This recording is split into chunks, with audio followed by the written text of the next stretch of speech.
जैसे समय बीता, इज़राइल की संतान मिस्रियों के गुलाम बन गए और उन्होंने कठोर दासत्व में 400 वर्षों तक कष्ट उठाया। परमेश्वर ने उनकी मदद के लिए पुकार सुनी। वो उनसे प्रेम करता था और चाहता था कि वो सब उसकी सेवा करें, इसलिए उसने उनको एक उद्धारक भेजा।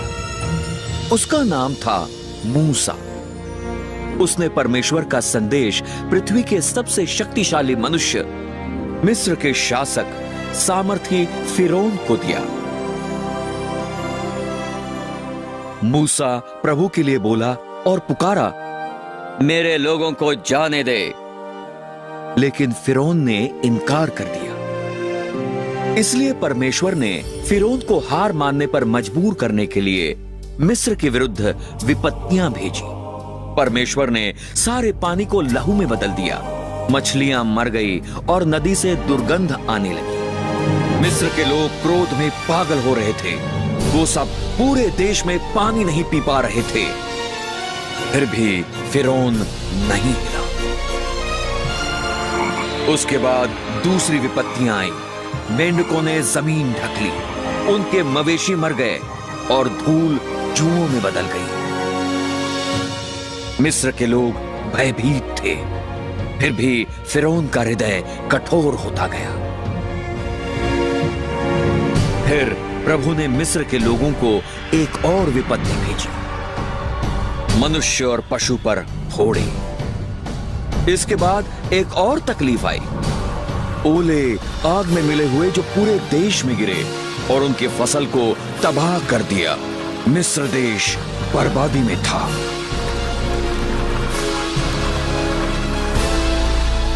अंतिम महाविपत्ति सारे मिस्र देश के पहिलौठों को मार डालेगी।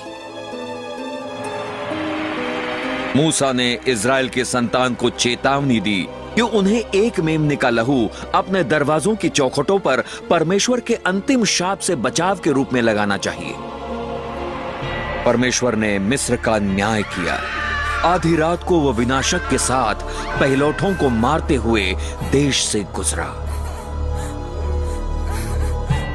लेकिन जब प्रभु ने चौखटों पर लहू देखा, उसने विनाशक को उस घर में प्रवेश करने नहीं दिया।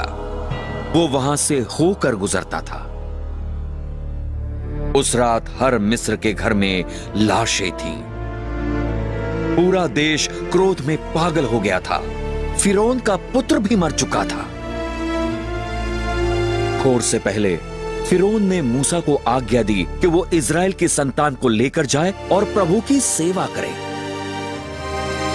तो परमेश्वर के सामर्थी हाथ के नीचे वो निकल पड़े।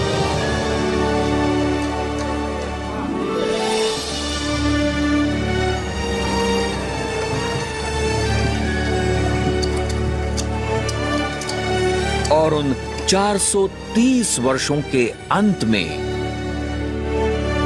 ठीक उसी दिन ऐसा हुआ कि प्रभु के सारे जन मिस्र देश से निकल आए। वो रात प्रभु के निमित्त मानने के योग्य है, उन्हें मिस्र देश से बाहर लाने के लिए। फिरौन ने उन्हें रोकने की एक अंतिम कोशिश की, लेकिन परमेश्वर ने लाल समुद्र खोल दिया और मूसा और इज़राइल की संतान को भागने दिया। फिर प्रभु ने समुद्र फिरौन की सेना पर डालकर उनको तबाह कर दिया।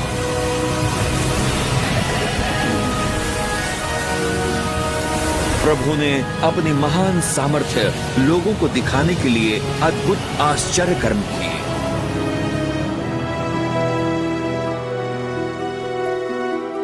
परमेश्वर ने फिर अपने लोगों को नियम दिए, 10 आज्ञाएं, उनको पाप से बचाने के लिए और उनका जीवन में मार्गदर्शन करने के लिए। लेकिन इज़राइल के संतान ने बगावत की।